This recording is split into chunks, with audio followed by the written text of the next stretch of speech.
It is Wednesday the 4th. Good morning, everybody. On today's agenda, UBS reports a beat, but wealth management raises questions. Santander goes shopping in the US, and transatlantic software angst builds.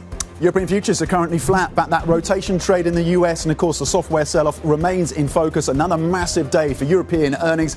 Nasdaq 100 futures pointing lower. In fact, that was the close, down 1.4%. The futures are flat, but this is what happened in terms of the tech trade yesterday with that focus on software and the challenge coming through from Anthropic. The Japanese yen down 0.4% versus the US dollar as we build up, of course, to Japanese elections. Further pressure on the currency in Japan.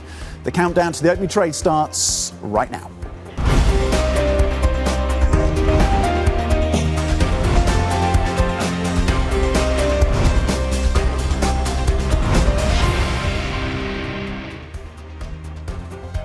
Wednesday morning, good morning. Big day for European earnings. We're going to dig into them in just a moment, get all the details that you're going to need to start the trade. Let's talk a little bit about the white-collar wipeout as well. We'll get to that a little later on in the programme. But it's a big day, as I say, for earnings. And banks dominate. We've got a few chip stocks we need to talk about. We've got a few consumer stocks we need to talk about. But the banks are front and centre.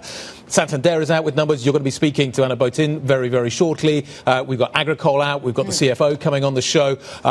We've got UBS. We're going to be hearing from Sergio Ermotti in just a moment. Early indications, Santander looks soft.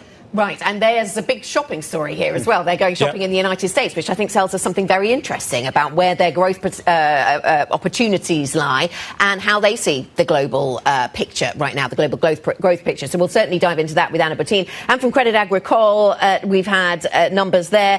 Revenue looking solid, but some of the numbers on the net side maybe looking a little light. And loan loss provisions. And there's a couple of banks where loan loss provisions actually flagging as not coming in quite as good as expected, Tom. Yeah, there's going to be a focus, of course, on the retail operations of Credit Agricole, also the stake that they have built out over in Italy in Banco BPM, and we'll be having that conversation, of course, with the CFO. So that is one of the stories. The banks, of course, performed very well, European banks overall in 2025. UBS, of course, is in focus for us today in terms of the top lines coming through for that bank as well. It's interesting that Santander goes shopping in the States, not in Europe. It's so hard to get deals done here. Are transatlantic deals actually easier? Is that where the they've bigger been buying and selling opportunity? things in Europe, but this is big, and this is a big statement, perhaps, from Santander. Yeah, it'd be interesting. So the early indications I'm seeing in terms of its stock is that it's going to be a little bit softer. Don't have a read yet on what UBS is going to be delivering. UBS posting higher profits, signaling a $3 billion buyback. Sees upside on that. Is Sergio Ermotti a happy man? Well, that was the question that Francine Lacroix asked him just a few moments ago in Zurich. I can only be pleased. Very strong results.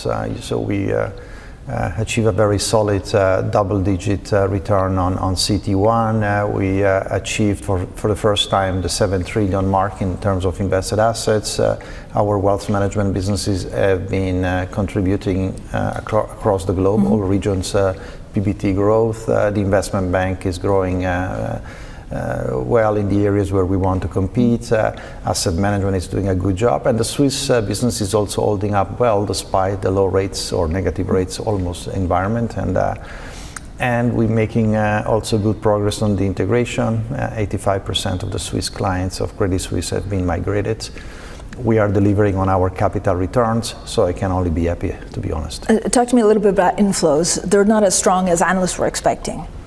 Well, I don't know about analysts, but we under and 1 billion of inflows or net new assets. They are within our declared targets. We are now confident that we're going to ramp up in 2026 to 125 billion of net new assets, and then in 2028 surpass the 200 billion. So we always knew that restoring the profitability in terms of revenue on risk-weighted assets would potentially cost asset growth. We are focusing on sustainable growth and value-added growth, not growth per se. Talk to me a little bit about the synergy. So you've also increased how many synergies you want, I think, by this year. How much of that is job losses? Well, there is, in a people-intense business, we always have a kind of mix of people and infrastructure. I would say that is the usual mix, but we are really focusing on managing this process by using attrition. We have between 5 and 7% attrition a year, so I'm pretty confident that we can do it in the right way. I mean, you talked a little bit about integration. I guess the trickier part is the IT.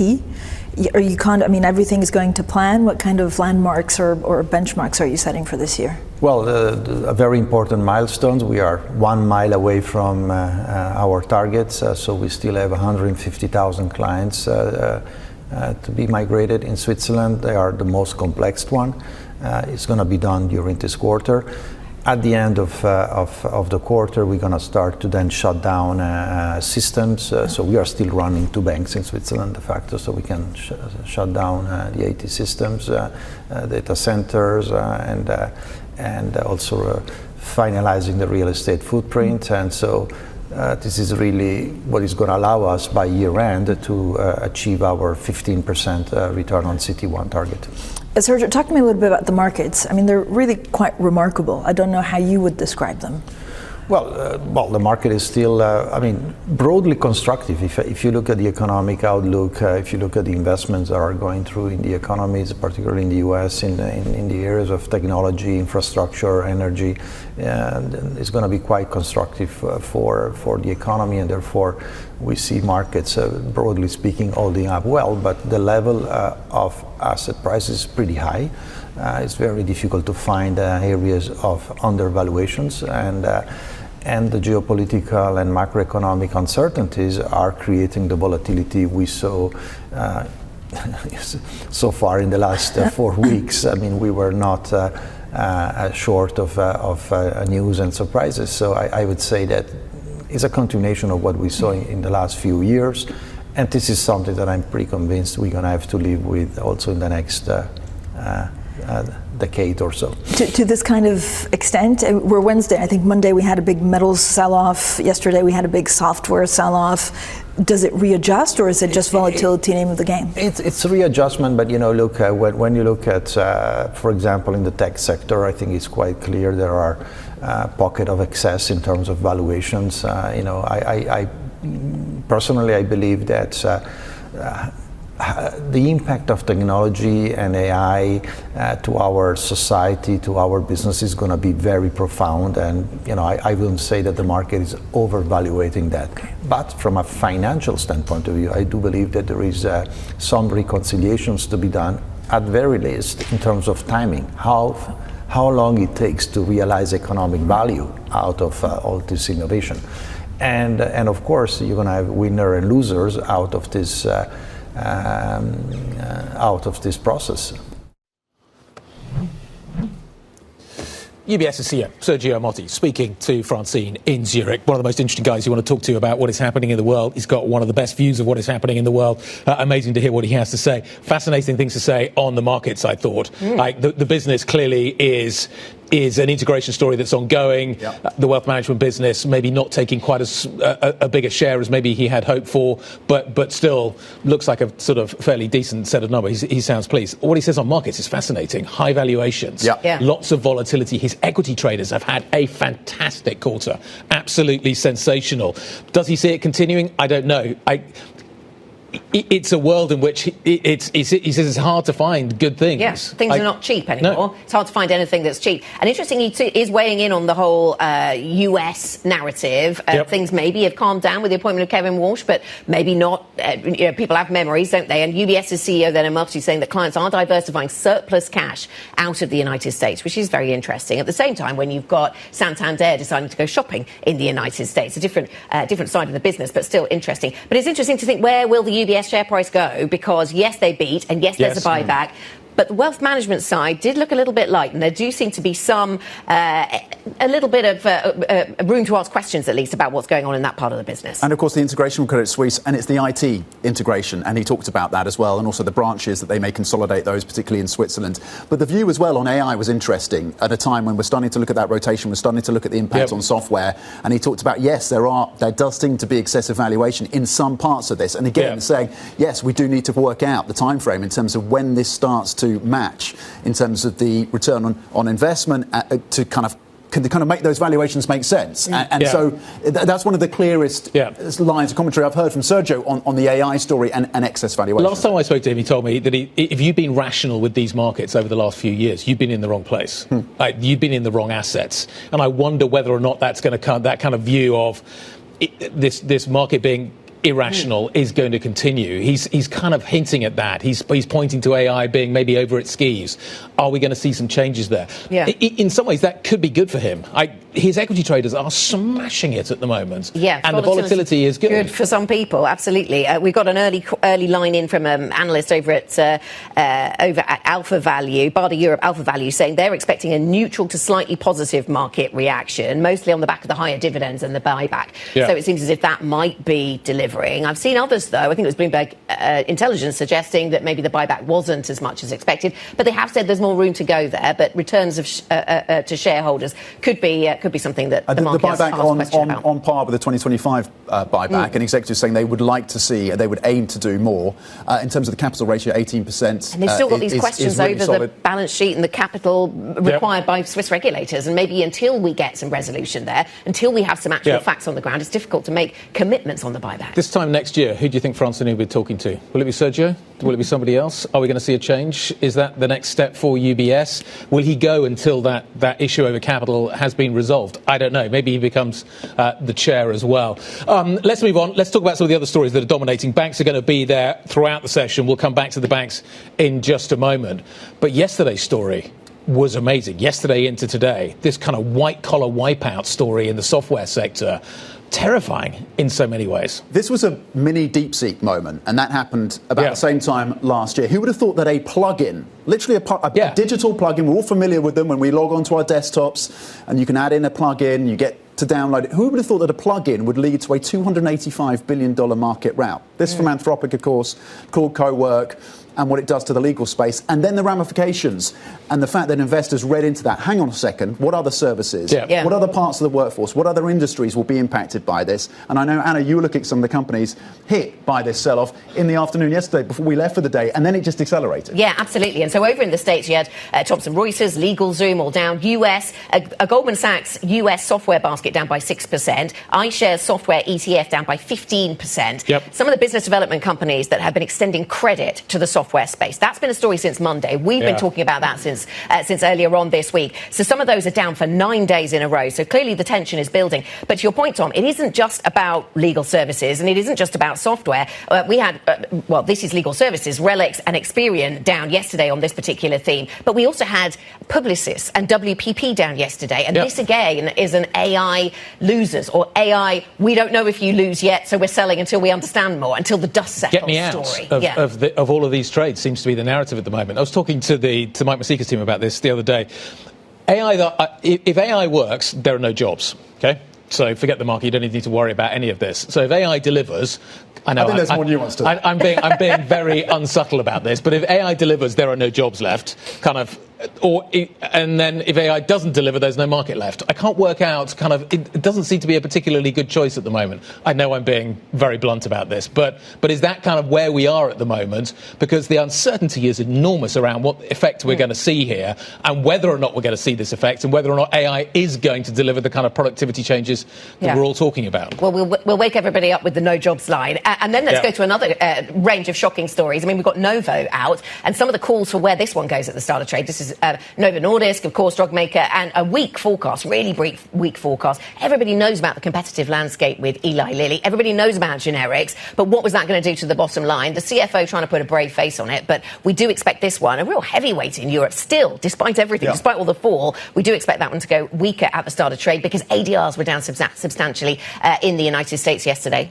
Yeah, those results coming out earlier than expected. And again, to your point, competition, generics, but also the tariff impact as well in terms of the US market, the challenge competitively from Eli Lilly. They pointed to the strength of the pill, of course, in terms of those GLPs and whether or not that is going to give some upside. Certainly they were leaning into that, it seems, in terms of the call yesterday and the details that we got from Novo. Lilly's out a little bit later, isn't it? So we'll get a kind of other view on this, on what is happening. It was interesting the fact that they had to come out early and deliver this. Yeah. They clearly wanted it out in US market hours, that news.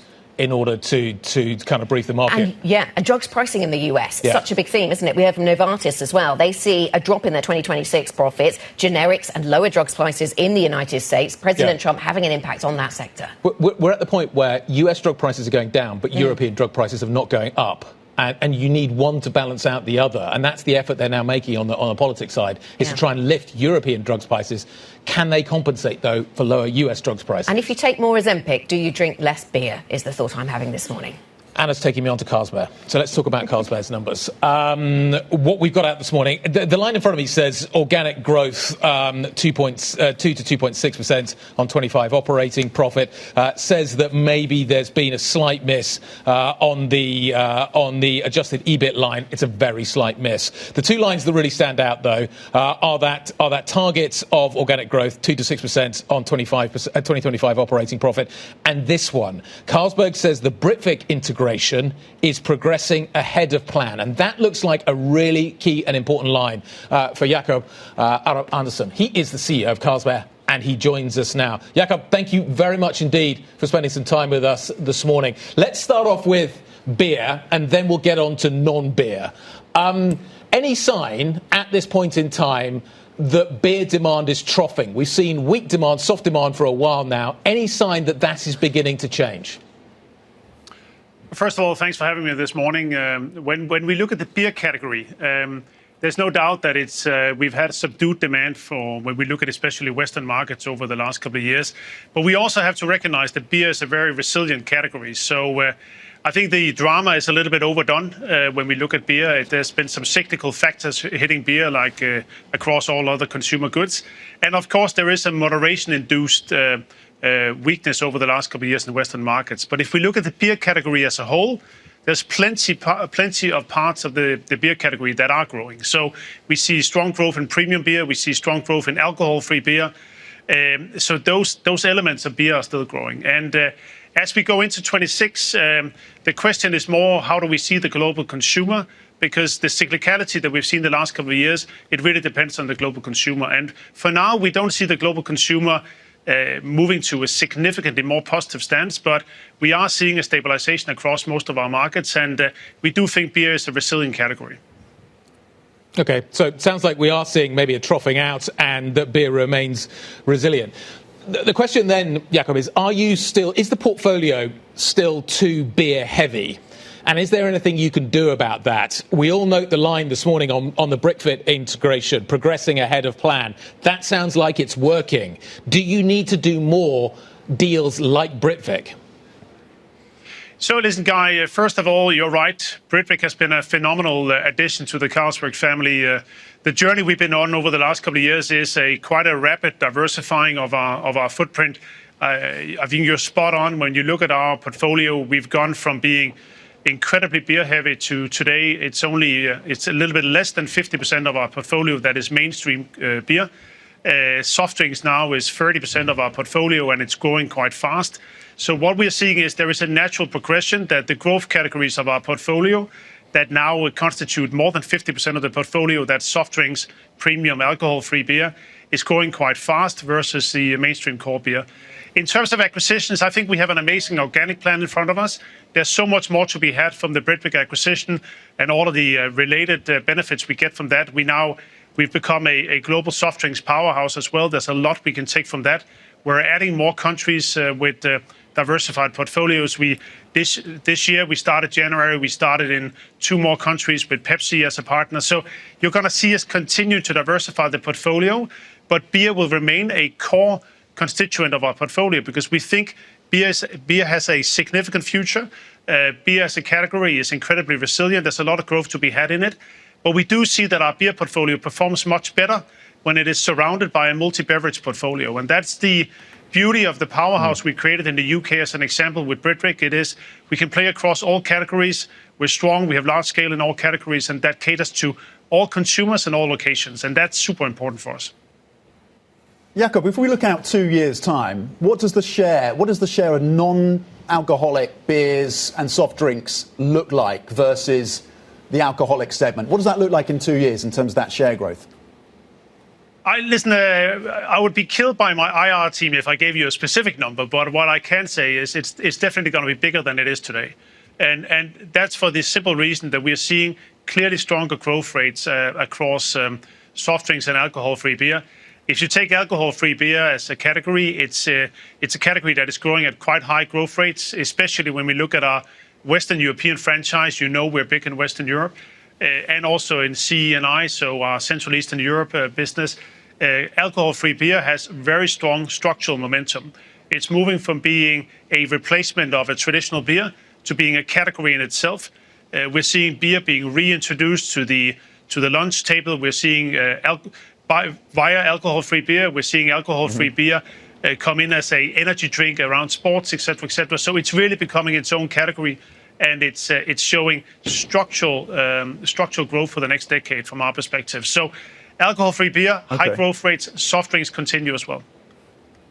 Okay, so it's not a fad, it's pretty entrenched. What's happening in the Chinese market, Jakob, in terms of the demand picture there? The consumer's under pressure. Does China turn around in 2026? I think China is relatively stable. I think there's a lot of doom and gloom around the Chinese consumer over the last couple of years. If you look at our business, and you know our business in China, it's big, it's profitable. It's been a real success story for us. We just delivered this morning a full year result where China is up 1% in a slightly declining beer market. We do look into a 2026 where, of course, we need to start with a subdued perspective on the consumer, because what we've seen over the last couple of years is a Chinese consumer that's been under pressure. But we also have to say, continuing to deliver slight growth in that environment says something around the resilience of our business. When we look at the consumer in 26, I think we're starting to see a number of initiatives from the Chinese government. We're starting to see a lot of talk around stimulating the consumer more.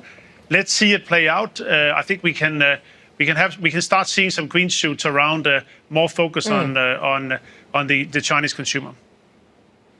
And can I ask you about India, Jakob? This is a fast-growing market for many in the consumer space, and I think you took further or tighter control of your operations there a year or so ago. What is your expectation, briefly, for India? So India has been a real success story. You're right. 1.5 years ago, we took full control of the business. We just delivered a high single-digit volume growth and a double-digit revenue growth in India for the year. That business has grown over the last 10 years. It's grown 10% a year, so 10% CAGR. And we, of course, expect that momentum, the good momentum in India to continue. We're also out today this morning announcing that we're looking at potentially IPOing our Indian business.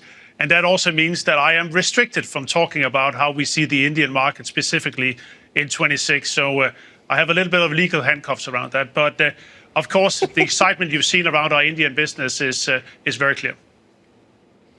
The regulatory headaches of trying to pitch something and being less able to talk about it. Jakob, we understand. Thank you very much. Thanks for joining us. The Carlsberg CEO, Jakob Aarup-Andersen, thank you for your time. 7:20, just coming up to here in London. Coming up on the programme, our earnings interviews continue this morning. We'll be hearing from Crédit Agricole, OMV, Santander and Euroclear. Lots of really contrasting conversations and interesting in-depth conversations to be had. Plus, in the next hour of programming, we'll get the market insights of Joseph Pinto, the CEO of AMD Asset Management, the software sell-off, incredible across the Atlantic. We'll talk about that amongst many other topics. Up next, we'll look ahead to some mega cap earnings today, including Alphabet and Qualcomm. If you have any questions, if you want to get in touch with us and influence these guest conversations, IB plus BBTV Go is the function to use on the Bloomberg terminal. This is Bloomberg.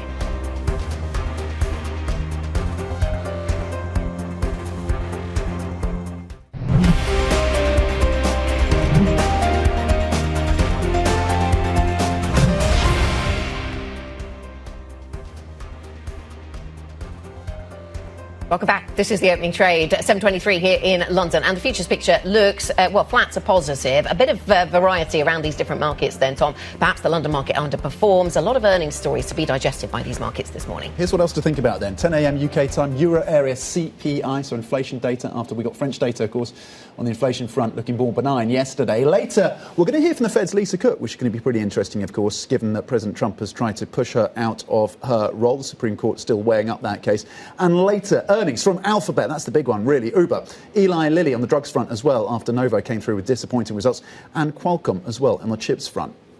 AMD, so Qualcomm AMD, I thought, looking forward to Qualcomm, looking back to AMD, she sounded quite strong. They beat, but the market didn't like it. It wasn't good enough. We've heard that story before, haven't we? We didn't get to the 10 billion, which was the number that analysts have been looking for the current quarter. They weren't far off.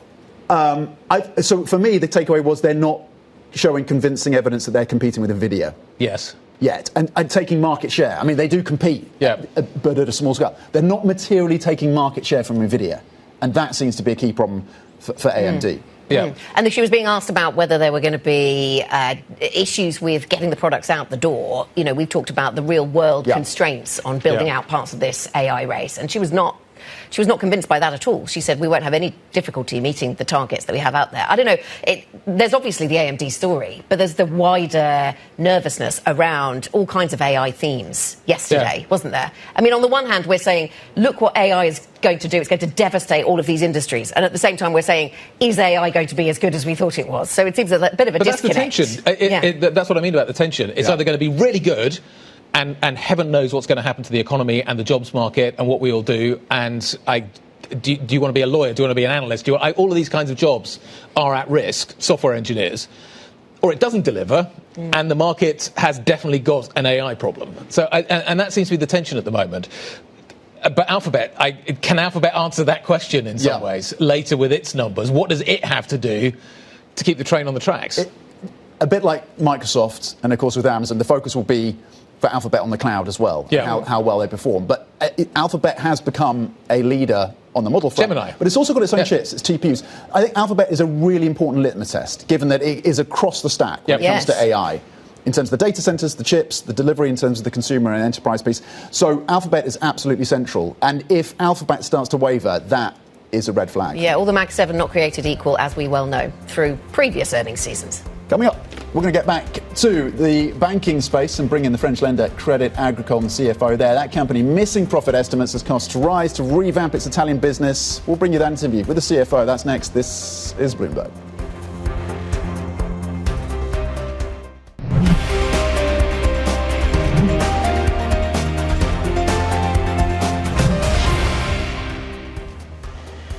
$29 minutes to go until the start of cash equity trading here in Europe. It is a bottom-up day, not a top-down day. We are looking at single stocks. We're watching what is happening with the earnings that are coming through. The banking story, absolutely fascinating. It looks like we maybe see some weakness in Santander. I don't know. That's the early call. Maybe you get some strength in UBS. I maybe didn't give enough love earlier on to what is happening on the FX and debt desks. The equity guys and girls are having a great time. Others are as well at that business. Looks like UBS could be called higher. So it's all about the single stocks this morning. That is where the narrative is. How does that translate into performance this morning in terms of the indexes? I think it's going to be maybe a little bit of weakness out of the FTSE, a bit of underperformance. CAC could be interesting. The DAX, I think, could be fascinating this morning. We get a look at the bond markets on, of course, a big week in terms of the central banks, but no major changes accepted post-RBA, with ECB and BOE up next, of course. Currently, you're seeing a little bit of selling across US Treasuries. The 10-year at 4.27 yields up just 1 basis point. In Europe, the German 10-year having seen a little bit of a sell-off yesterday at 2.88 right now, largely unchanged. That was on concern about additional spending, of course, from the German government. France, the 10-year yield is currently at 3.46, unchanged as well. Italian BTPs at 3.48, just a move of 1 basis point there. Let's get back to the earnings story. Let's talk about what's going on at Crédit Agricole over in France. The business out with its numbers for the fourth quarter this morning. A focus on the Italian business, whether that is acting as a weight on the company and also on non-performing loans. With those things in mind, let's get to Clotilde Langevin, who is the Crédit Agricole Deputy General Manager and CFO. And we welcome her to the programme once again. Clotilde, thank you so much for joining us this morning. Can I just ask what message we should be taking away from these earnings? Because it seems as if we might see the stock go a little weaker at the start. There's a bit of concern that maybe the costs associated with revamping the Italian business are weighing a little too heavily on the company. What's your take this morning? All right, well, thank you for having me. It's true that we have the fourth quarter results that are impacted by the first-time consolidation of our participation in Banco BPM. And you were talking about costs in Italy.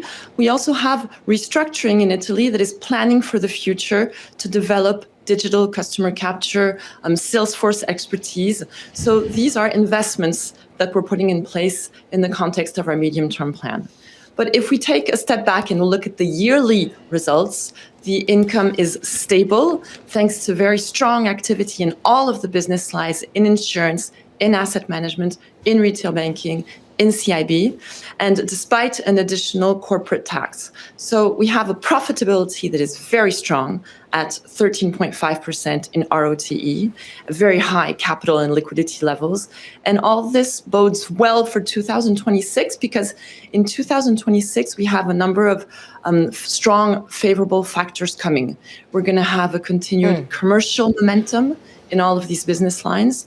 We're integrating our recent acquisitions, and this is going to support us in terms of synergies.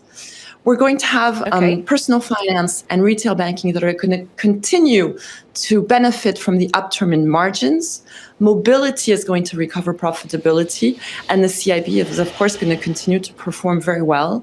And finally, going forward, thanks to this first-time consolidation of our stake in Banco BPM, we're going to have a very high and recurring profit every quarter based upon previous figures, which should be around 100 million per quarter.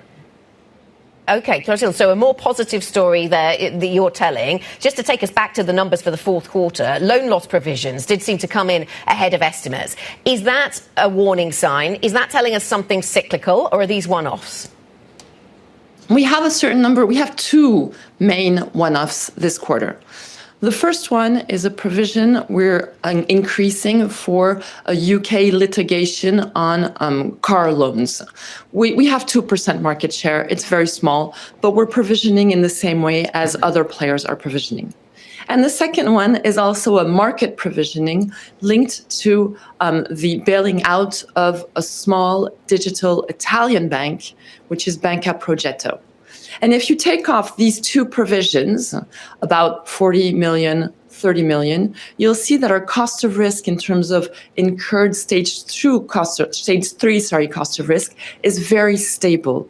So we have a stable cost of risk as a share of outstandings, and we have a very strong position in terms of provisions and in terms of coverage ratio, which at the level of the group is among the highest in Europe.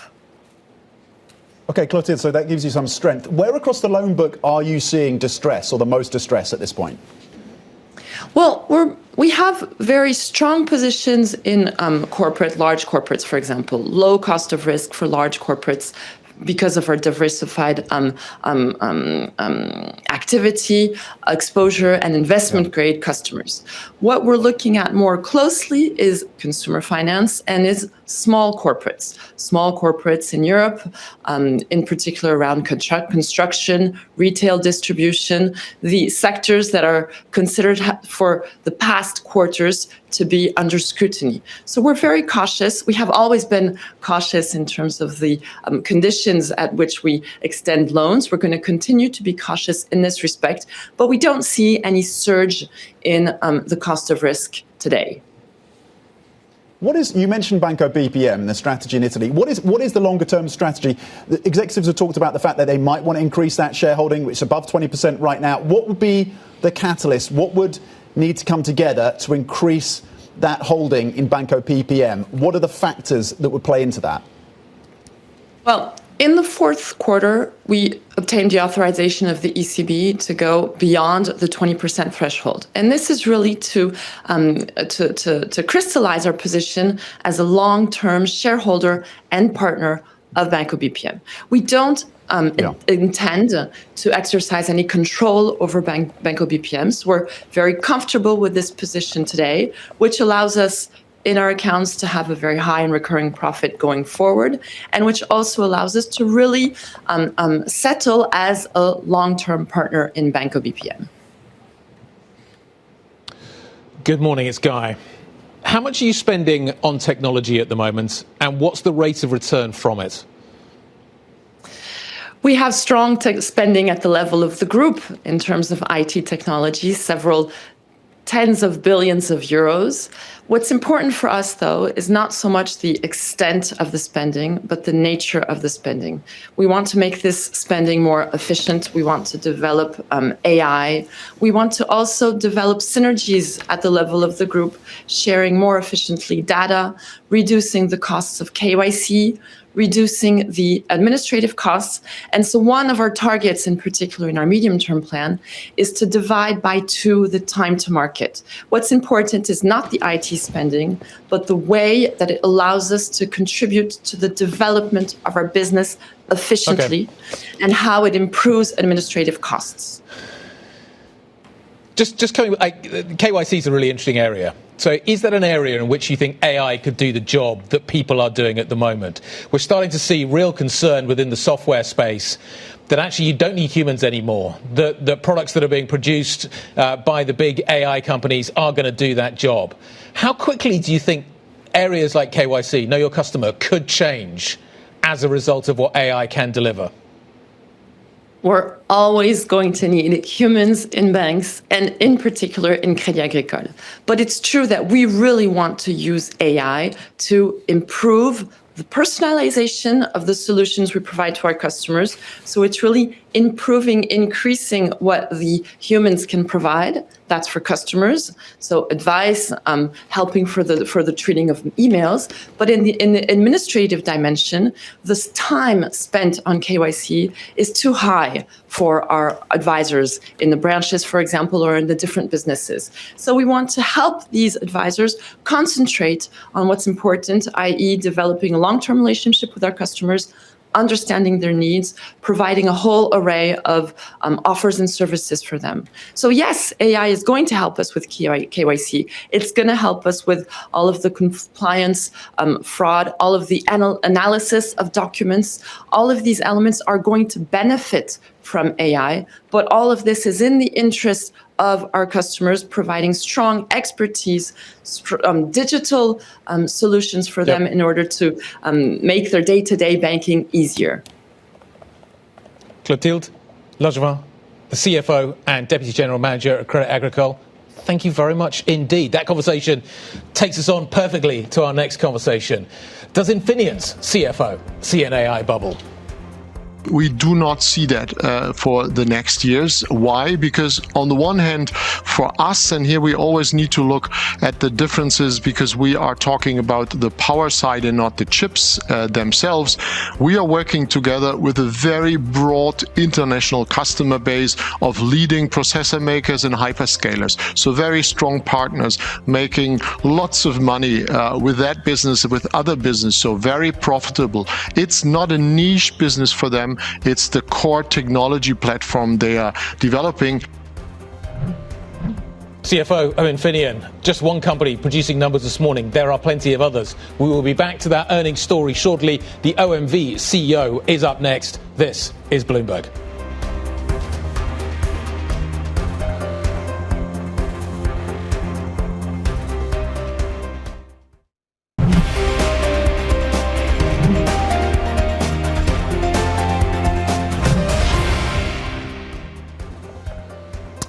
Let's bring you the latest lines coming through from OMV, the Austrian oil and gas company. Of course, in the fourth quarter, clean CCS operating profit, so cost of supply operating profit, coming in at 1.15 billion euros, just below the estimates of 1.16 billion. And in terms of barrels of oil or estimates, that's coming in terms of production below, this is the forecast for 2026, below 300,000 in terms of barrels of oil or equivalent. The estimates had been for around 296,000. Let's bring in the CEO of OMV right now, Alfred Stern. Alfred, how do these numbers set you up for the year ahead? What is keeping production capped? Do you see any catalyst that could turn that around in terms of the demand-supply picture?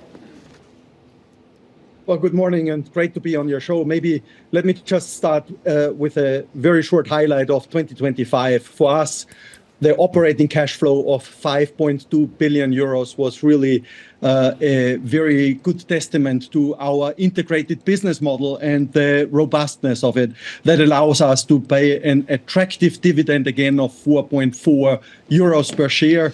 We are very excited about this. The year ahead, As you said, if I'm looking at our core production in E&P, last year was about 305 barrels per day. We are looking for this year to be slightly below 300. And of course, we'll play our operational strength to get as close as possible there. In the chemicals space, there's a bit of a down cycle. There is a down cycle in chemicals. Do you see that turning around in 2026, Alfred? So we still see in our integrated business model with energy, fuels, and chemicals as a major growth path for our company. Why is that? Because improving living standards and the way we are driving technologies forward, lightweighting cars, packaging of food, the energy transition, wire and cable insulation will require more of those materials. You can actually see in the chemical sector, our polyolefins grew 2025 by about 3% above GDP, which is also a good sign of the demand requirement there.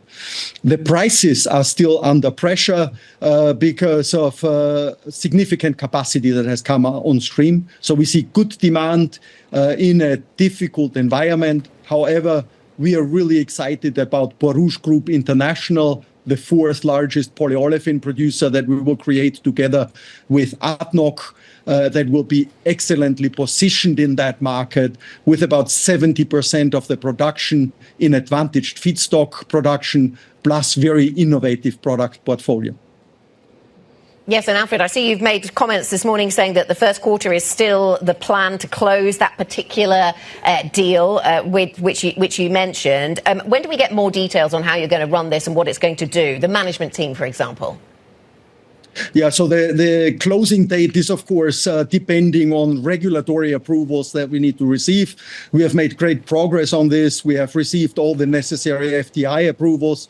We have received most of the regulatory approvals with only a few outstanding. So progress according to plan. And then because of that, we are still then counting on closing in the first quarter. Also, we have made good progress on several of the other fronts, like financing, like the structuring of the legal entities and so on. So that is all on track. Also, planning for the first day is on track. And we're in good shape. Management team and supervisory board will announce at the closing date. Alfred, I know that there's still some of the winter to go, and we'll see how that goes. But thinking about gas storage in Europe, and you've said this morning that that it looks low. Is this concerning enough that governments are going to need to step in? Is that the kind of intervention you expect to see in the gas market? Yeah, so what we have seen is we started this winter season off with lower storage than the year before. That was a result of negative summer-winter spreads that we had in 2025. And now we have a colder winter than anticipated. We at OMV, we believe there are still some cold spells ahead of us, which will further deplete the storages. And then that will require refilling of those storages in the summer. So we believe that gives some need to have attractive prices to attract LNG to Europe in order to do this refilling. So Austria is a little bit different than the rest of Europe. They have a couple of years ago decided to make a strategic gas storage that can be used. And that is something that is proving quite valuable at this point. Alfred, good morning. It's Guy. Should European governments intervene to make sure that the gas is filled to sufficient levels? What kind of government intervention do you think could be required? So we really think that this type of a strategic storage is a good approach to do this. The last couple of seasons, we had regulation in place with minimum storage levels. And unfortunately, that very rigid regulation was part of the reason why last season the summer-winter spreads were negative. So to address this, we need to modify that regulation. We are in favor of such strategic gas storages. Okay. Taking the other side of that trade, it seems that there actually is a lot of LNG out there. New trains are coming on in America. We're seeing, obviously, America ramping up its exports. We've obviously got extra gas coming out of the Gulf as well, out of Qatar in particular. Is there sufficient gas on the global markets to keep prices low? Is there a glut of gas coming for the global market on the LNG front? Yeah, there's sufficient gas. With our focus on the European gas market, we can say that if you currently look, the LNG regasification terminals in Europe are not used to the full capacity. There's additional LNG capacity on the market. The market is sufficiently liquid to attract additional quantities. However, that is, of course, a question of the pricing, and free market will, of course, make sure that this plays out in the right way. But the capacity is there. And we think after 2025, we had an average TTF price of about 37 euros per megawatt. We think 2025 will end up above 30, but with a trend down again. And looking back further, you have seen the last 3 years coming successively down because of the LNG market supply. Availability. Great to catch up. Alfred, thank you very much indeed for your time. Alfred Stern, the OMV CEO. It is a busy morning. It is a bottom-up morning. It is a single stock story morning. Perfect territory for Chloe Mellet. What do you got?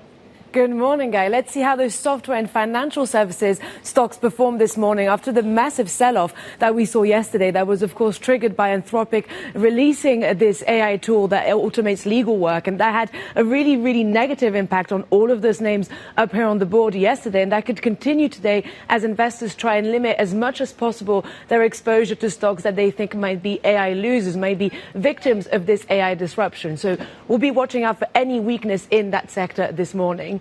Moving on to pharma, which is also in focus, and Novo in particular. Novo Nordisk said that it expects sales to decline this year, quite a big drop actually, and that reflects both Trump's efforts to cap drug prices in the US and also growing price competition in that obesity space. And then for Novartis, we have also got quite a challenging outlook because of generics competition that will also lead to a decline in profit this year. But on the other hand, GSK is actually showing quite resilient numbers this morning, and so could be doing a little better at the open.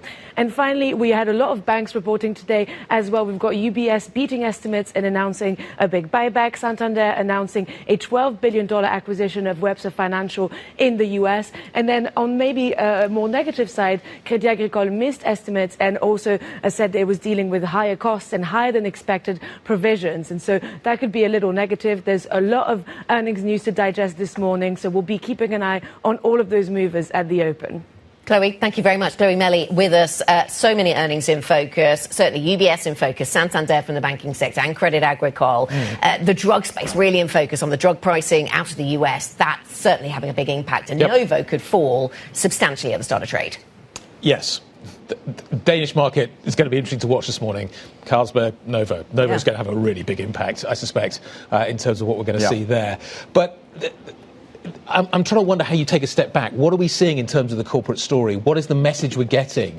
Is it a resilient consumer? Sounds a little like the consumer's okay. It was interesting, I was talking to Infineon, the car sector, maybe some signs of stability, at least from their point of view, emerging there. Maybe that market's beginning to trough out. Is it possible at this stage to get a read on what the corporate earnings story is telling us broadly, if you take the sort of top-down index level story. I credit Agricole CFO, interesting as well, I thought, when asked about loans and some distress there, and saying they are keeping a close eye on some sectors, including construction, for example. She was painting a very positive picture. But maybe the story around banks becomes a little bit more nuanced than just upside that we saw in 2025. We're seeing a divergence now across the banking space. Yeah, we'll certainly keep up with the coverage of the banking sector. Santander still to come, that interview. We'll also watch the software stocks and anything related to AI, winners and losers at the start of trade once again this morning here in Europe. This is Bloomberg.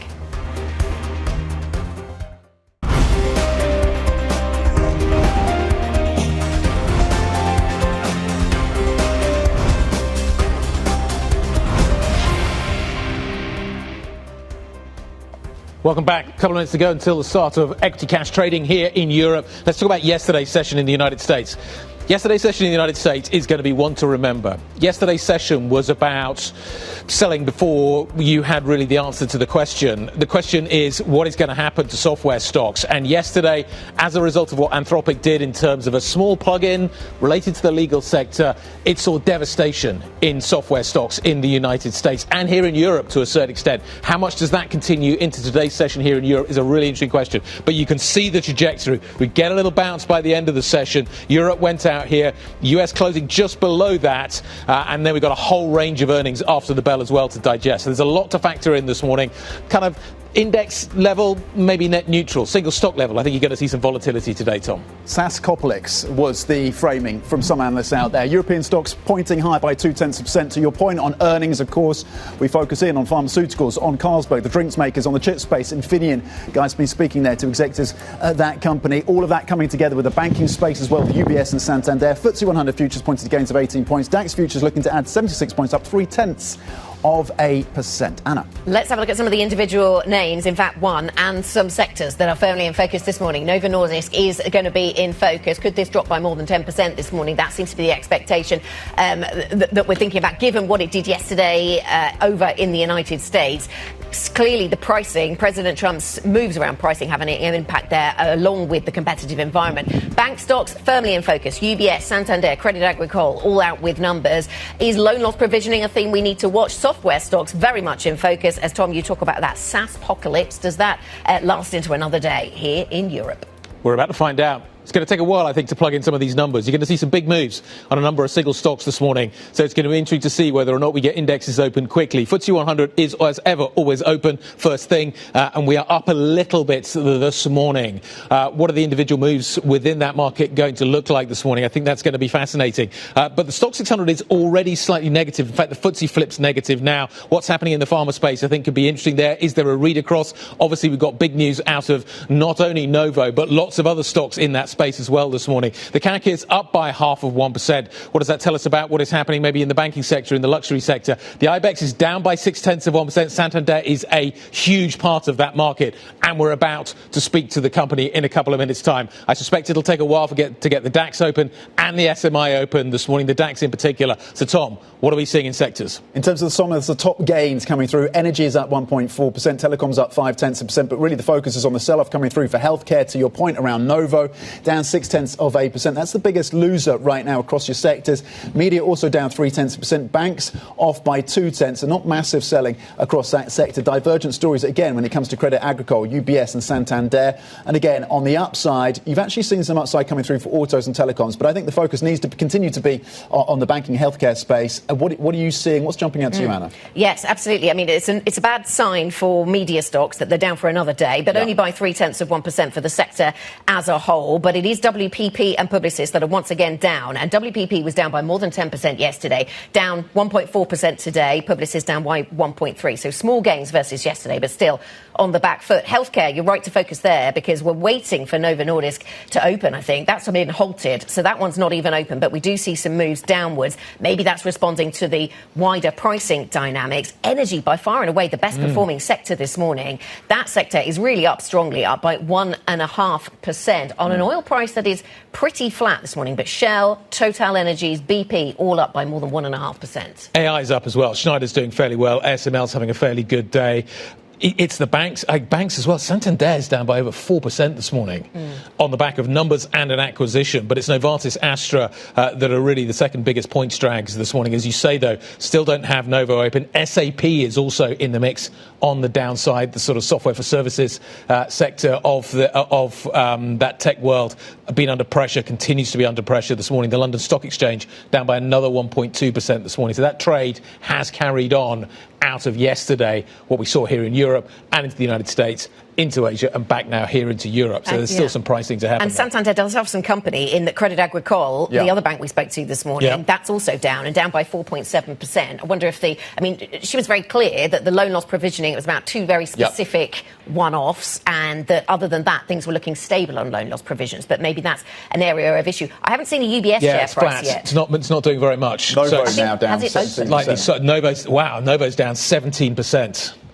So being absolutely hammered on the back of what was released last night, earlier than anticipated. Mike Dussault out with those numbers last night. And the market, he clearly wanted them to get them out early, get the market reaction, maybe stateside. But you're seeing that priced in this morning. We're now down by 18% on Novo. It's quite amazing, isn't it? Because we know about the story about Eli. We know about the competitive environment. We knew all about these themes. There were no new themes necessarily. It's just the extent to which they will weigh on Novo's ability to make money. And that seems to be something that is weighing on the business. Now, the CFO at Novo telling a much more positive story, saying that, the pills have started. That's going to be a good thing. There's no shortage of demand in the States and in many other places, as you can imagine, with this kind of product. So if you drop the price, do you increase demand? Do you get demand from other places? But that isn't helping in the very short term. She characterised it as short-term loss for longer-term gain. We'll see whether the market factors in any long-term gain, because right now the stock is down by 19%. Because they grow out their market share, but at the cost of price. But maybe it's the lack of new themes that is a problem as well for Novo, that they don't have a convincing story to tell about what comes next into 2027. So what do you do? Acquisitions? They've tried that. What happened with that acquisition story that we saw last quarter? That was a big theme then. Do they have to do more of that? Are we going to see more of that? Where can you go shopping for that kind of a story? UBS is fairly flat at the moment. It was down 0.3. It's now down by 1.3%. So that story is softening up, but relative to some of the other banks are looking actually not too bad this morning in terms of the overall sector performance. The wealth management story, maybe the drag there, the outperformance of the FX, debt and equity traders maybe helping out, certainly a big benefit for Sergio Ermotti coming out of that group of the business, doing very well. But the stock is down by 1.4% now. Very interesting that some parts of the financial services were impacted as well by the Anthropic story and the plug-in story. Today, Amundi is actually up 3.7%, but you had private equity in focus as well. Blackstone taking a hit in the session yesterday stateside alongside Apollo. The credit story linking to software is one that we need to keep an eye on as well. But we'll get back to the banking space now. Yes, let's do that. Let's talk about what's going on in Spain. Spain's biggest lender, Banco Santander, has agreed to buy the US bank Webster Financial for $12 billion. Santander beat fourth quarter estimates for net income and also announced a share buyback. The stock is down by 4% this morning in trade. Let's speak now to Anna Botin, who is the Santander Group Executive Chair. Very pleased to welcome you, Anna, to the programme. Thank you very much for being with us. We'll come to the share price in a moment.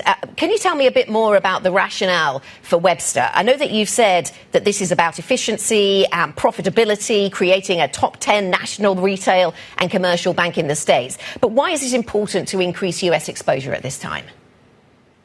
So good morning and great to be here. Just a comment about our results, because we've delivered, again, record results. We have grown 8 million customers. We have grown revenues, reduced costs, and delivered 17% earnings per share growth, whilst growing capital to 13.5. Regarding the US has been one of the core markets in value creation for the last 5 years, top 3 for Santander shareholders in euros. And they have done a great job growing profits by 30% over the last 3 years. And why Webster and why now? Webster is a great bank, one of the best by profitability and efficiency. We're the best buyer. We're in the same footprint. They have 80% commercial business. We have mostly consumer. Together, we're going to take the Santander US, now with the corporate bank, also to 18% return on tangible equity. That is best-in-class profitability by 2028 among the top banks in the United States. Again, US has always been a core market. This is a bolt-on but strategically important acquisition because it drives us to our ultimate goal, which is to be one of the most profitable banks in each geography. Okay. Does the volatile policy-making environment in the States, Anna, at this point, did that give you pause for thought at all, or is this just absolutely the right deal at the right time? It's the right deal at the right time. Volatility is the name of the game in all our markets.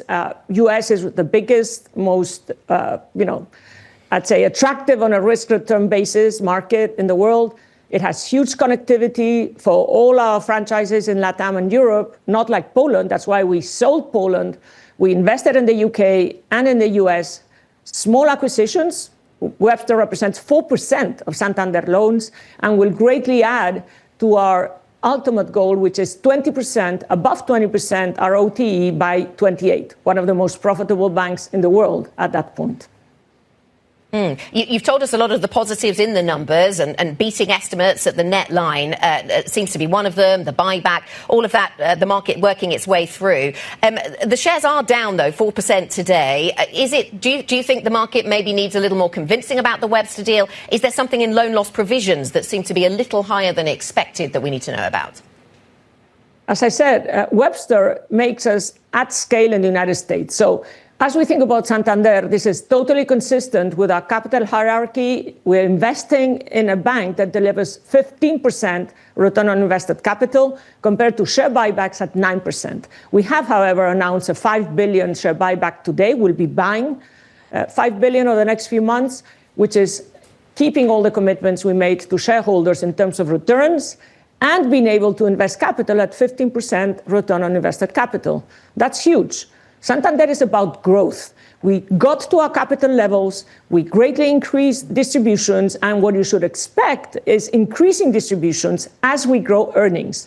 And Webster will add 7 to 8% earnings per share over the next few years. That's huge. Anna, can I ask you about the Western Hemisphere? You clearly operate in we've talked about North America, you clearly operate in other parts of the Americas as well.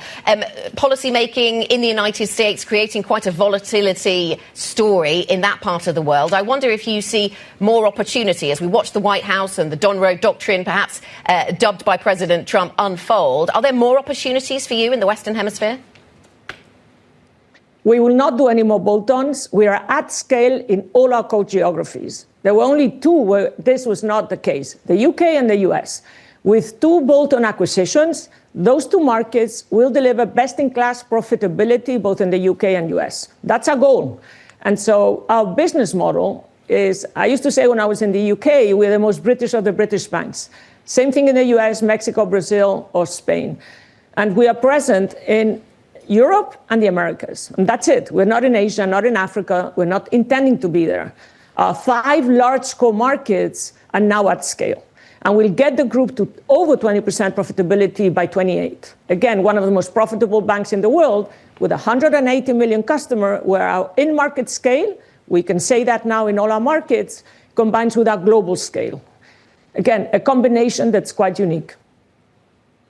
Anna, can I ask you about the insurance business? I hear what you're saying about no more bolt-ons. M&A seems to be done for a while. But people are asking, with the Danish compromise coming through on the insurance side, meaning that you'll maybe have more capital to play with, you don't have to deduct the whole of those insurance businesses from CET1. Does that mean you're interested in increasing exposure in the insurance space, perhaps playing a role in buying up some of the assets that Aegon is looking to sell? What's your stance on that sector? One of the big upsides in Santander to get to that over 20% ROTE by 28 is insurance. And it's insurance, again, 180 million customers, one of the largest banks in the world by number of customers. We have a big gap versus our best competitors in each one of our markets. And there's a very strong organic plan to increase that. So we are working on insurance. We are building annuities that will allow us also to keep on our balance sheet longer-term loans that today we have to sell because they're not profitable enough. So there's a big opportunity in insurance, which is something we'll tell you about the market at Investor Day in a few weeks. So again, that's one of the many upsides. The other one is Brazil, where the macro has been totally against us, and we still have delivered on all the targets for 25. We've talked about the US a little bit, but let me linger there, Anna. The US banking industry facing plenty of deregulation, lots of expectations that will come through. What kind of impact do you think that will have on your business? What kind of capital relief will you be expecting to get in the US as a result of changes in regulation? So all the numbers we have provided, 15% return on invested capital, the 18% by 28. With today's capital requirements, we're not assuming any kind of relief on that. Webster is a great bank. It has a great team. And the fact that we are keeping them and they will lead the integration together with Santander really de-risks the integration numbers. Again, it's a very efficient bank, one of the most profitable regional banks, combined with the Santander scale platforms. We should get to those numbers. And again, no assumption on any capital relief. OK, so no other assumptions other than what we have at the moment. Just finally, Anna, can I ask you about AI? It seems that the AI trade is creating winners and losers at an incredible pace right now. And the banking sector, just like many others, really trying to work out what this means and how quickly you need to move. What do your AI plans look like versus a year ago? Are things moving so fast that plans are unrecognizable from just near history? How quickly are you having to reinvent these AI plans? So AI matters, but machine learning, a much more traditional data-based analysis, is still a huge opportunity. So, for us, the driver of Santander, why are we able to do REN? Because our multiple is better than theirs, because we have a lot of synergies, a great team, and everything I just said. But it's also very important that, the combination of those banks will benefit from these global platforms at Santander. The way we call this is one transformation. One transformation depends on us. And all the plans we have, obviously the US and UK will be the integration plans, but across the group, is leading us to do more in revenues and less in cost. AI has an impact, yes. We are still not, and many others are not able to measure that precisely, but there's a lot of automation. And again, one transformation is about aligning common business models, having common tech platforms at scale. In today's economy, scale matters, and we have the scale. And so, again, a great acquisition with Webster, a great team, track record and integration, taking the US profitability to best in class among the top banks in the United States, and the group to top among global banks in profitability, 20% by 28. Anna, thank you very much. Thank you for your time. Good to speak to you. Anna Botin, the Executive Chairman of Santander Group. The focus on the banking sector, firmly, Guy, but elsewhere, also other earnings stories. Stocks a little softer, down by 4% as we come through the open here in Europe. Santander, one of the drags. It is not by any means the biggest drag. The biggest drag is Novo Nordisk, which is down and down hard. Let's get the details of the single stock moves with Chloe Mele. Good morning, Guy. Indeed, Novo Nordisk is taking quite the hit this morning after saying it expects a big drop in sales for 2026. So Novo is dealing with a lot of pricing pressure that comes from both the fact that the Trump administration is trying to cap drug prices in the US, but also there's an intensifying price war between all of the companies that operate in the obesity space. And so Novo has seen a difficult 2025, and it looks like 2026 is also shaping up to be quite difficult. Moving on to Crédit Agricole, which is also down this morning. Oh, actually, we are talking about software. So this AI disruption trade is continuing today. All of those names, SAP, the London Stock Exchange, WPP, are all seen to be as potential AI losers. And so this is something that started yesterday, this big sell-off in those names. And that is continuing today. And we are in the red across the screen there for those software stocks. Now we're talking about Crédit Agricole, which is also down this morning after missing estimates. And that is because of higher costs related to the revamp of its Italian unit and also higher than expected loan loss provisions. And so it is taking a little bit of a hit this morning, down almost 3%. Moving on to chips, and there we are up in the green this morning. Infineon and Nordic Semiconductor are in the green this morning, Nordic Semiconductor in particular. And Infineon has said that it expects growing sales this year thanks to this AI demand. And finally, Beazley, the insurer, is also up after Zurich Insurance increased its offer for that insurance firm to £8 billion. And the two firms have agreed in principle to that deal. And so we are seeing a big boost for Beazley this morning, more than 8%. Chloe, thank you. Chloe Melee with those stocks on the move. Coming up, price pressures and steep competition drag on Novo Nordisk's sales outlook. As we've discussed, we're tracking that stock, a really big faller in today's session. The Danish giant very much on the back foot. More on that next. This is Bloomberg.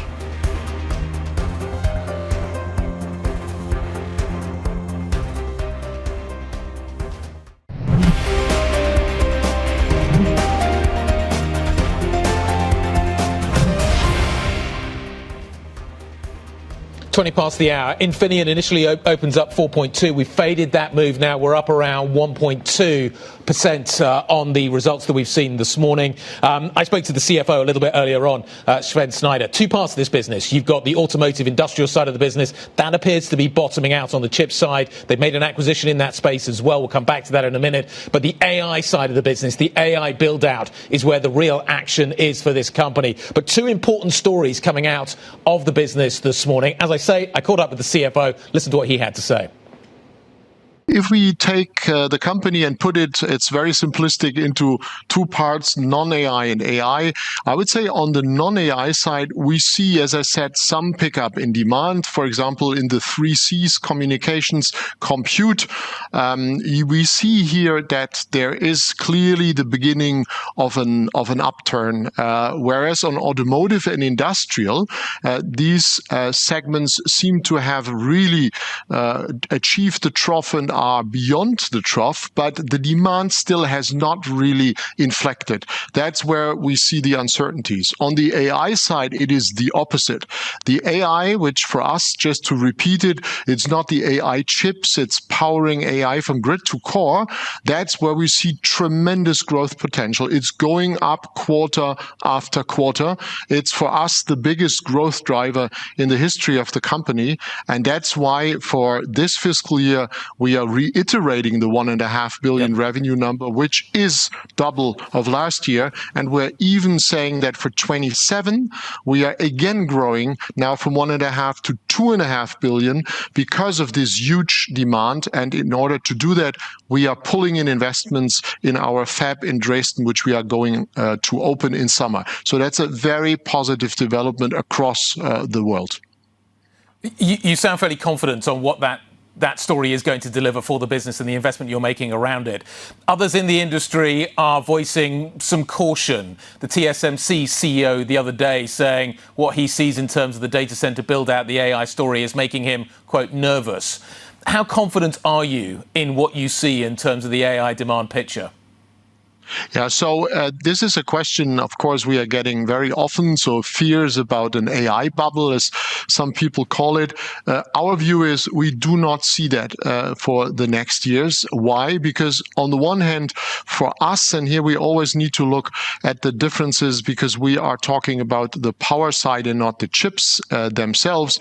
We are working together with a very broad international customer base of leading processor makers and hyperscalers. So very strong partners making lots of money with that business, with other business, so very profitable. It's not a niche business for them. It's the core technology platform they are developing. And very important other element is there is more and more also state support coming to the AI business, given that countries have declared that they want to become self-independent and self-sufficient on that area. So that's why we believe it's a very strong development, not only for 26, not 27, but for the next years.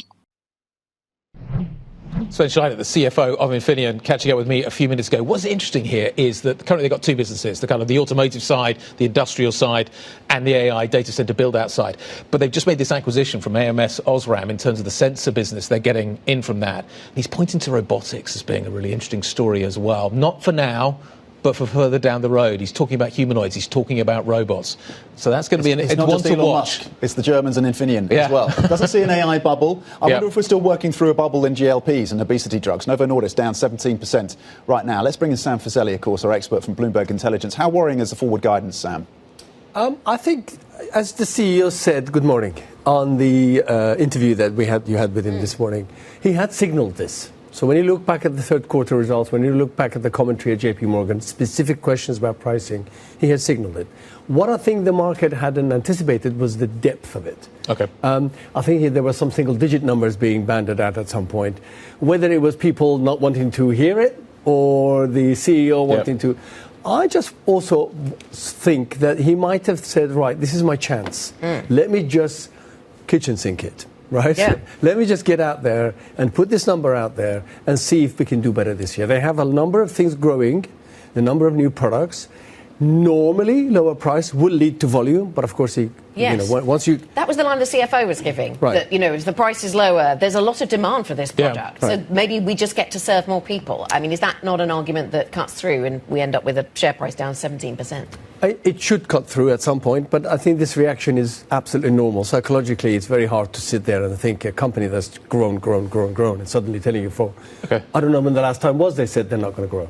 So, is there a read across? I want to ask you about GSK, but is there a read across from Novo to Lilly? Yeah, Lilly's out later. What is Lilly going to say? The thing that Lilly's got going for it is that it's been more successful in terms of the data that they have and the product that they have. Okay. They've been growing through this.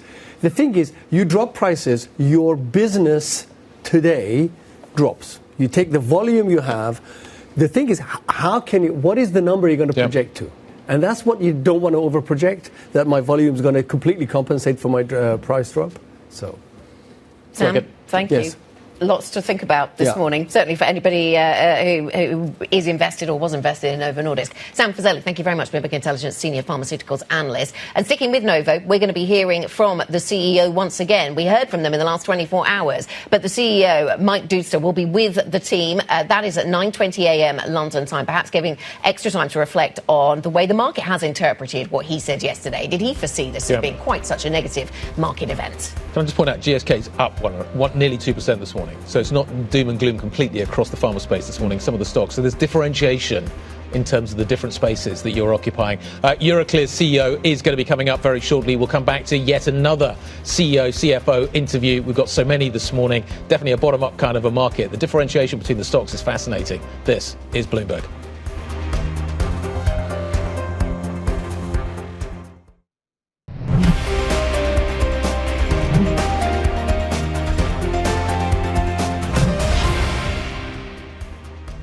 Happy Wednesday. This is the opening trade. We are 30 minutes into today's session. You want to lift the lid and lift the hood really to get the stories today. It's an earnings theme, of course. Tech selling off as a sector. You're seeing farmers under pressure as well. The banks, it's a mixed picture. And we're starting to see a little bit of upside for the energy space. Across the benchmark in Europe, you're flat. But again, the idiosyncratic stories are there. The DAX is currently down just 10 points. It's a strong session over in France. The CAC 40 up 0.6%. And a similar picture for the FTSE 100, adding 62 points so far. Guy, what do you see? Energy's definitely up. You're seeing some of the pharma space up as well. That's maybe helping out what's going on in London. Higher, 386. Lower, nearly 200. Volume is very high, unsurprisingly. We're getting a netting effect. Tom just showed you what's happening at an index level. Not much. Below the surface, a lot. And that's the narrative we're working with this morning. Energy is definitely up. Shell, Total, doing very well this morning in this market. They are heavyweights. They are having a positive effect at the upper end of the index. There is plenty at the downside, on the downside of the index. GlaxoSmithKline out with numbers this morning. This is a heavyweight in the London market as well. This is up by 1.4%. Asthma's done well. HIV therapies have done well. That is where we're seeing the lift coming through for GSK. Let's talk about where the downside is. We've already alluded to some of these stocks that are softer this morning. Novo's the big one. Sam Fazeli may be suggesting there's a kitchen sinking going on here in terms of the numbers. Maybe that's the narrative, but the market reaction is certainly big. That stock is down by nearly 17%. Santander, acquisitions plus numbers. The stock is down by 3.21%. We spoke to Anna Botin just a short time ago. We've also spoken to Sergio Ermotti this morning. That stock down a little bit. Wealth management maybe a little bit softer, but FX trading, debt trading, equity trading, all done well. Again, a little bit of balancing maybe coming through there. UBS only down by 1%, Anna. Let's get an update on some other news flow this morning, Guy. President Donald Trump has reiterated the US and Iran are maintaining diplomatic talks. It comes after an early skirmish in the Arabian Sea spooked oil markets. The US Central Command says a US F-35C warplane shot down a drone that, quote, aggressively approached the USS Abraham Lincoln with, quote, unclear intent. London's Metropolitan Police has started a criminal probe into the former Labour politician Peter Mandelson. The investigation is over alleged misconduct in public office after the UK government said it had referred communications between Mandelson and Jeffrey Epstein to the authorities. The probe follows Mandelson stepping down from the House of Lords just yesterday. And almost $500 billion has been wiped off cryptocurrencies in less than a week as a sell-off led by Bitcoin accelerated.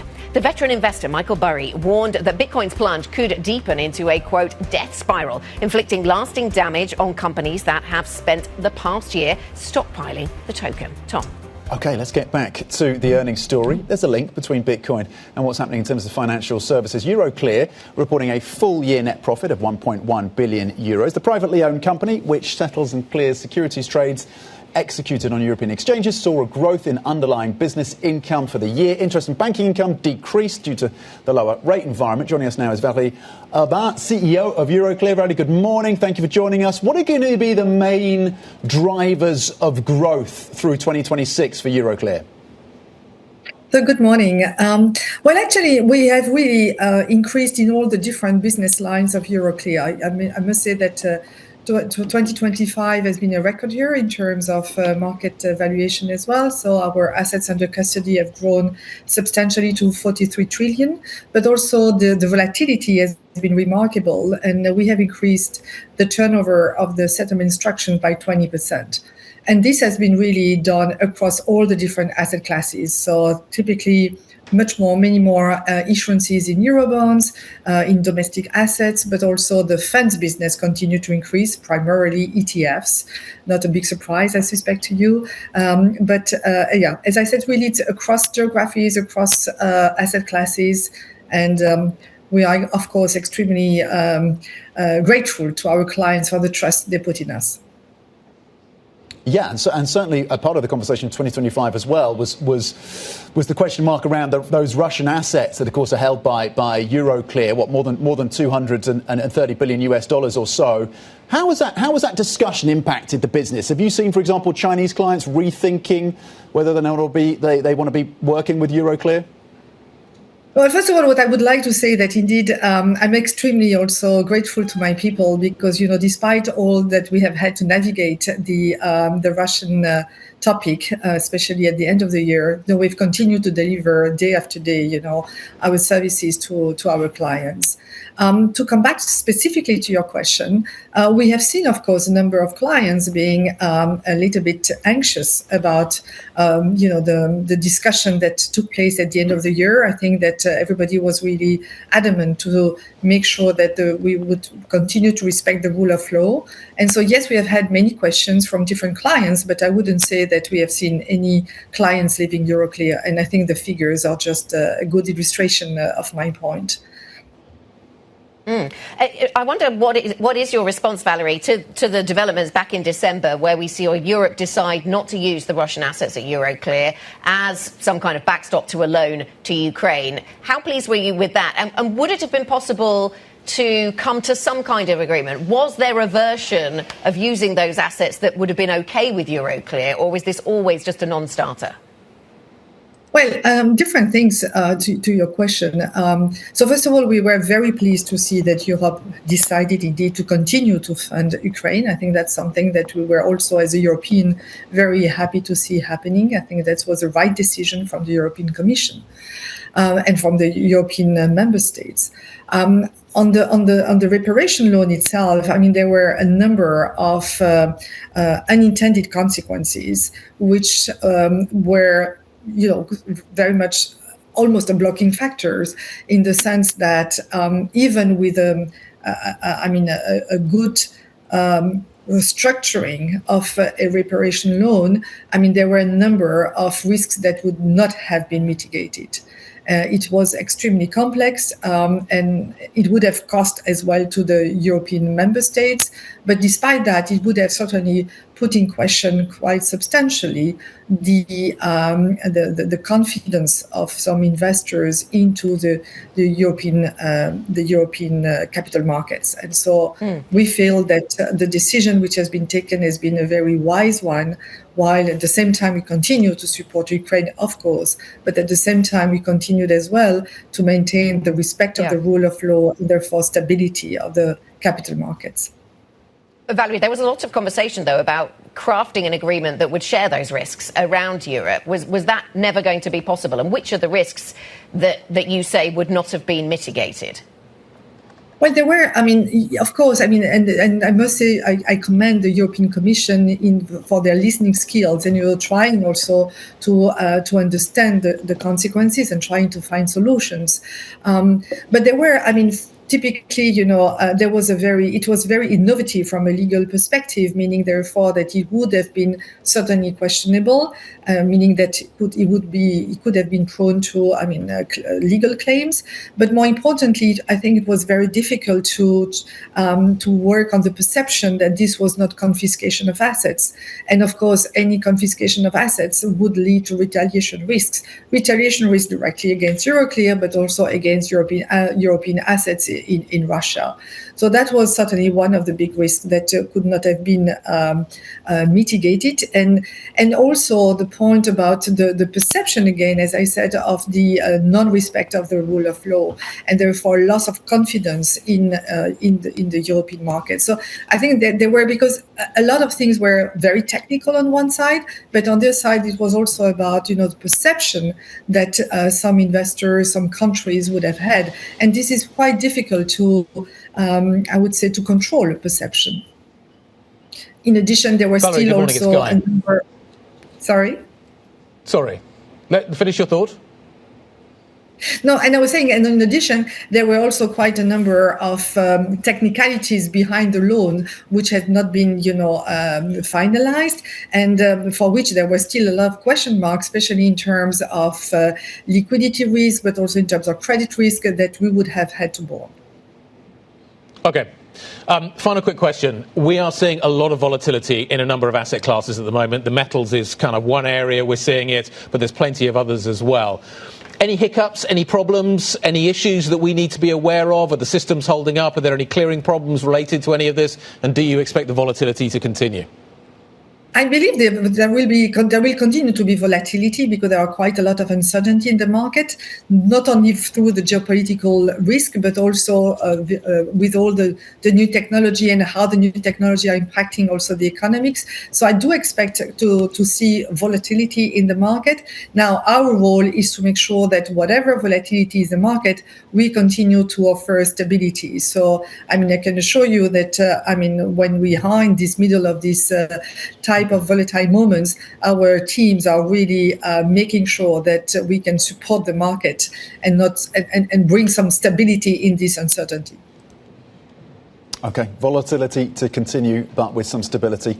That is the hope. Valerie Urbain, Euroclear CEO. Thank you. Coming up in a big week for corporate earnings then and central banks, we're going to check in on the markets with Joseph Pinto, CEO of MNG Asset Management. That conversation is coming up. This is Bloomberg.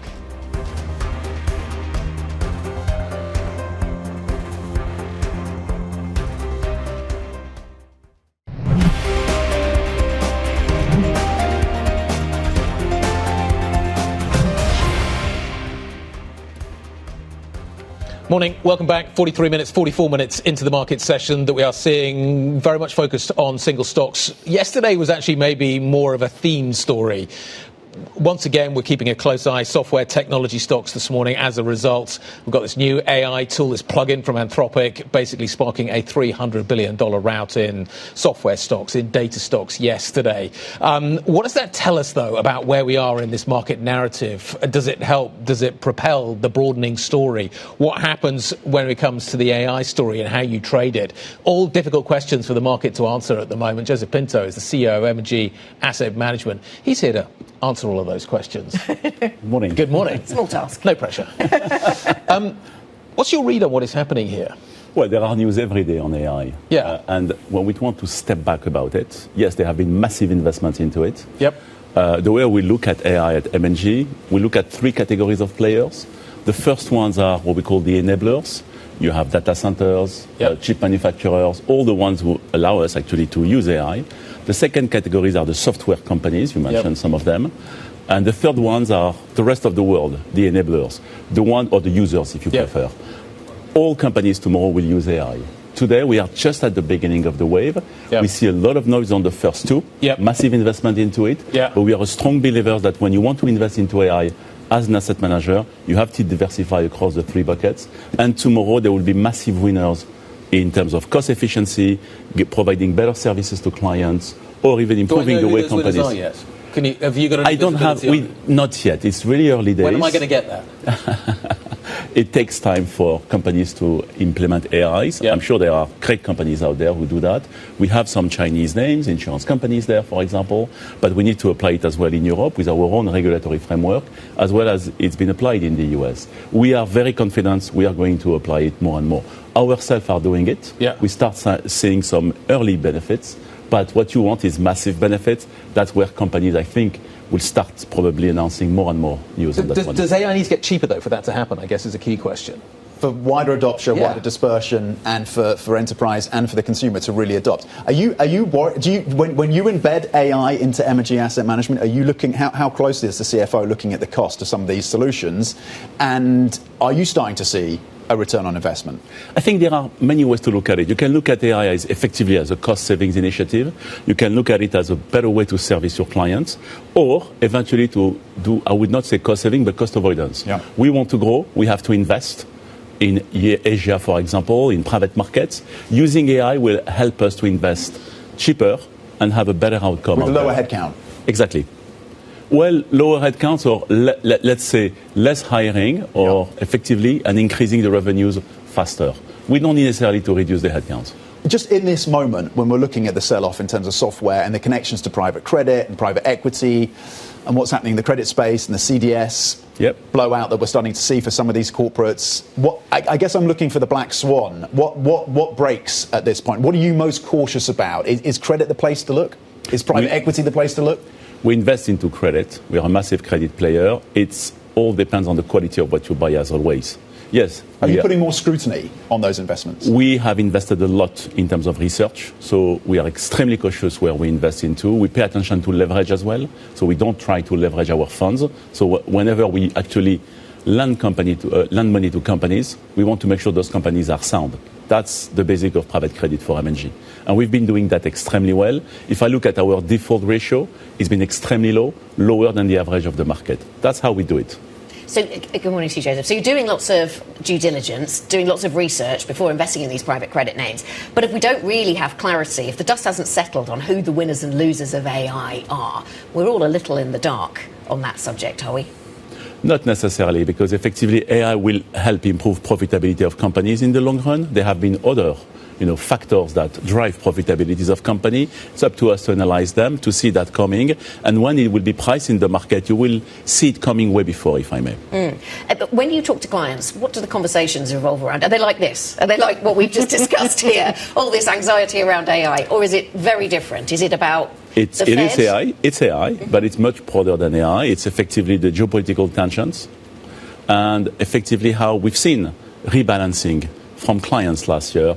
And we are back to what I have to admit a bit boring topic, which we like. It's diversification. Clients understood the benefit of diversification. Many of our clients were overinvested in the US last year, and they've decided to reallocate a bit more to Europe or to Asia. They are still heavily invested in the US, don't get me wrong, but they were way above what the MSCI index, global index, will say. So diversification is key. You have great pockets of investment, even geographically, Asia, emerging market, Europe for sure, and that's what we've been, pushing our clients to. How are they feeling about gold? Gold, it's more, a safety net for them. We don't advise them on gold. You don't? Okay. We don't. We are more in equity, fixed income, and private markets. And effectively, many of them do hold Why gold. Not gold? Well, it's just that we don't pretend to be excellent everywhere. We are just our center of excellence, and these are the ones. You mentioned the allocation or reallocation out of the US. Where are we in that story? How much of a sell America trade is there? How much of a buy Europe trade is there? Well, I don't want to give I may share some numbers from, let's say, a pool of clients. It may not be representative of the whole world.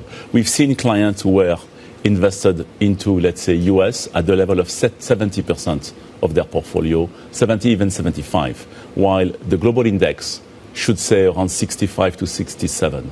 So just by rebalancing from 70% to 67, it is a massive rebalancing.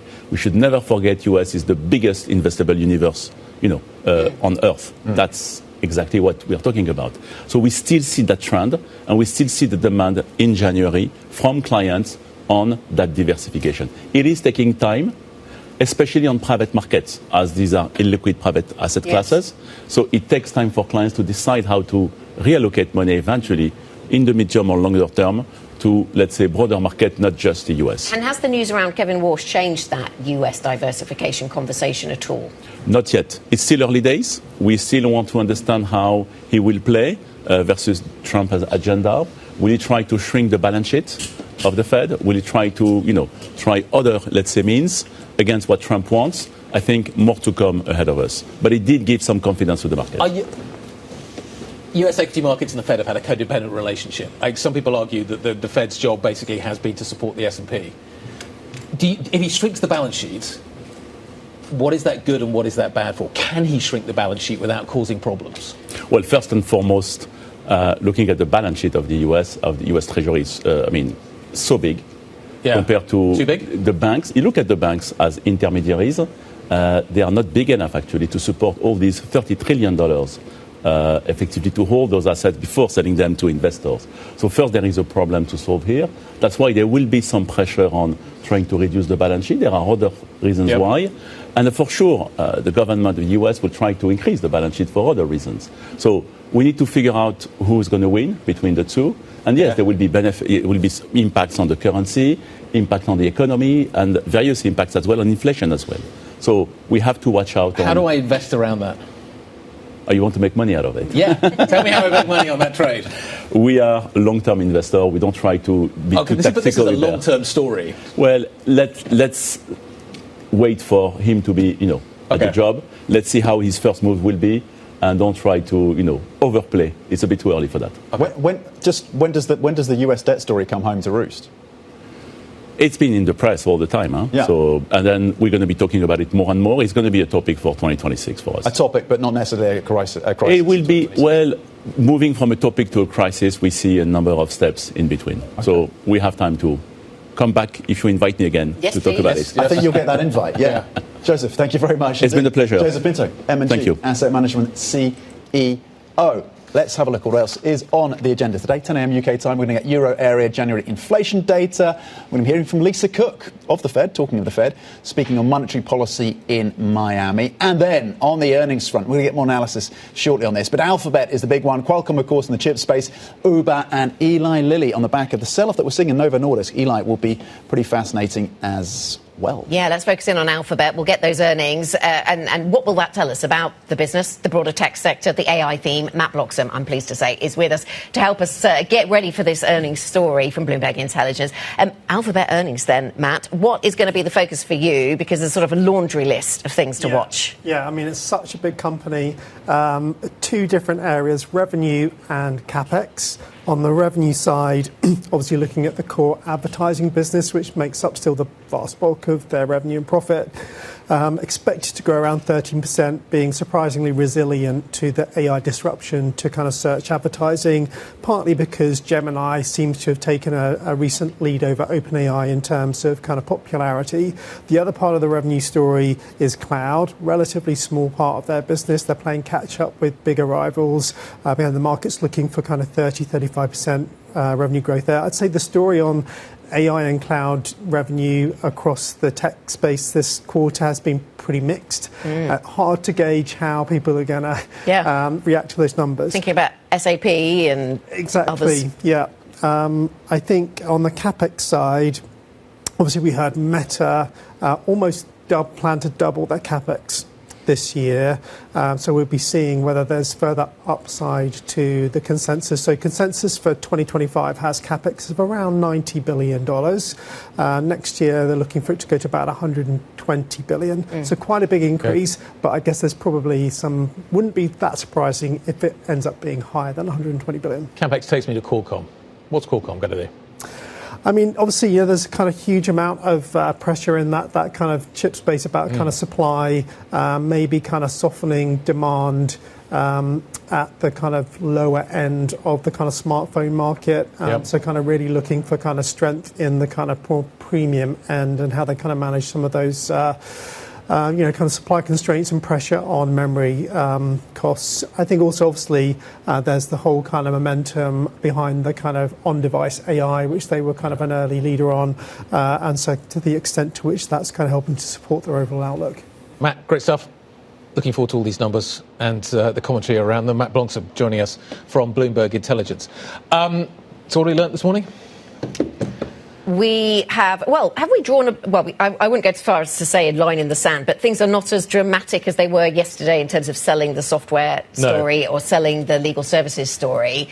But they're still there, still negative on many of those. I'm looking at, and the advertising story is still negative, down 3 or 4% on WPP and publicity. A little caution around the consumer, I would say, from some of the conversations that we've had this morning, which I think is interesting. And that takes you to that advertising narrative, maybe, around what we're seeing. So maybe that's... From the banks to the drink makers, Carlsberg, in terms of the consumer not looking robust. They're doing their best on efficiencies to try and mitigate some of that pressure. The consumer is clearly fragile at this point. You do not want to upset this. You do not want to upset this market at the moment because you're getting some big reactions. What we're seeing in Nova this morning is dramatic, and some of the banking names also getting hit really hard. Yes, exactly. Especially as Sam Fazeli was telling us that what the CEO of Novo said, it wasn't new. It was just the scale of it that's sort of finally dawning on the market. But that certainly is one of the big movers of the morning. Just want to point out that we have a brand new show launching. You can catch Bloomberg Deals. That's premiering 5 p.m. London time tonight. Danny Berger, I think, in the hot seat for that one. That is it for the opening trade. We will leave you with the pulse. This is Bloomberg.